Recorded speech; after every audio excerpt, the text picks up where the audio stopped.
Watch as I expose everybody's favorite credit repair scammer, claiming to fix credit in 3 days, but then also claiming he doesn't do credit sweeps, but his virtual assistant exposed him in emails to a friend of mine.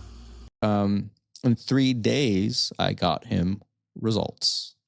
I proved that in this video, and I have the receipts to that. This will be uploaded on the website for your review.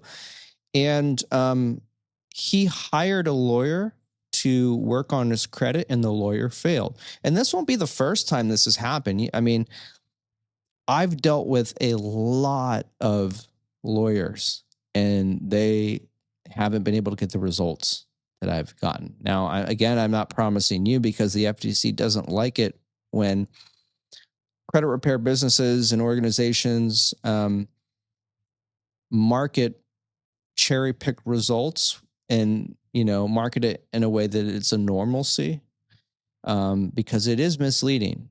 It would be misleading, but what I'm showing you here is normal, and I have the proof, I have the receipts, and no one can prove me wrong. People do credit sweeps. That is a derogatory term for filing false police report, blah blah blah. You can look into that. I made a video about that. Maybe I'll post it in the description here to explain to you that this right here is not that. We do not do that. And yeah, then it would come back on. It may come back on. There's a law in the Fair Credit Reporting Act that it kind of, in layman's terms, it works like innocent until proven guilty. So if you do have a dispute, they may temporarily not report stuff or block it, and then we'll come back on, something like that.